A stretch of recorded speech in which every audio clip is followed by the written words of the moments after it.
Okay, bismillah. 19 March ada satu setup.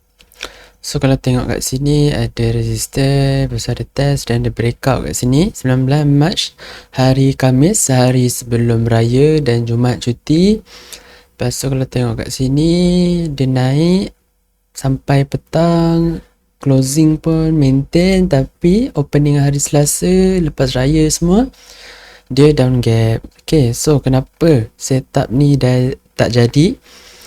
Okay, mungkin yang pertama adalah sebab kalau kita tengok 1 minit kat sini, sebenarnya setup ni mungkin yang pertama lah. Pertama kita buat warna hitam. Okay, yang pertama mungkin sebab setup ni dah terlalu jauh. Lepas tu nampak macam expired lah. Long setup, nampak dah expired setup ni. Sebab mungkin trend dia dah patah dekat sini kan. So ada volatile kat sini, dia patah. So mungkin kita boleh tanda macam contoh trailing kat sini kan. Dia naik, lepas tu dia dah patah trend. Kita boleh cari trend yang baru. Okay, trend yang baru kat sini dia baru nak spike dan belum ada consolidation yang baru kan. Kalau kita tengok kat sini ada, cuma dia dah tembus kat atas ni dan tak cantik lah.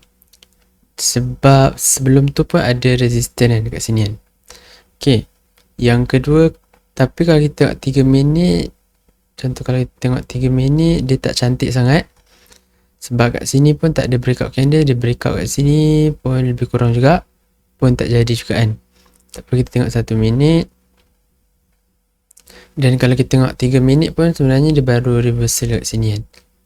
So dia baru spark, belum cukup uptrend lagi, dia baru reversal. Kalau kita tengok 1 minit baru ok lah. Kat sini dia buat uptrend, spike. Lepas tu dia kat sini mungkin dia apa, setup dia dah patah. So nombor 2 mungkin sebab setup dah patah, setup uptrend dah patah kan. Okay, lepas tu apa lagi? Yang ketiga mungkin sebab cuti, dekat dengan cuti kan. So ada Jumaat, Sabtu, Ahad, Isnin. So ada 4 hari untuk dia sunyi sepi kan. Dan market US still bergerak. Mungkin market FCPO akan ikut US macam crude oil punya market.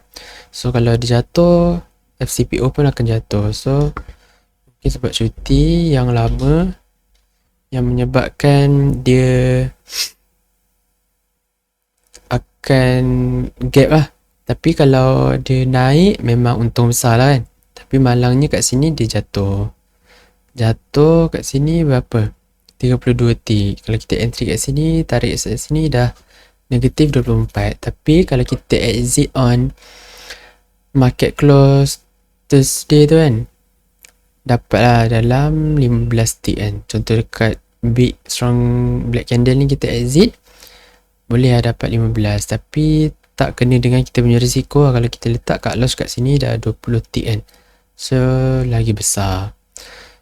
Okay, dan kenapa saya tak entry? Alhamdulillah saya tak entry dekat sini sebab memang hari Khamis tu memang dah balik kampung dan tak ada trade lah, tak ada niat untuk ambil. Dan untuk hold pun sampai Selasa memang agak risky lah untuk kita punya account.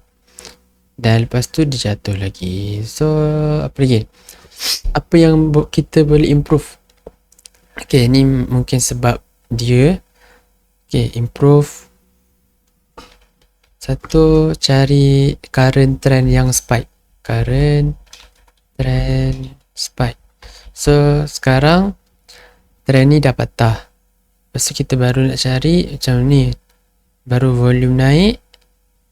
Okay, kita baru cari, letak kita punya resistance baru kat sini. Tapi malangnya consolidation dia tak bawah resistance line, dia kat sini. Volume dah cantik, dia flat, breakout. Breakout pun dah jauh kat sini kan. So tak cantik. So kalau tak jelas, kita tak perlu entry lah kalau tak jelas. Yang kedua, kalau tak jelas, tak entry.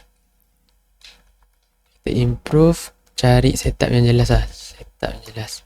Setup jelas je. Apa lagi? Itu juga kalau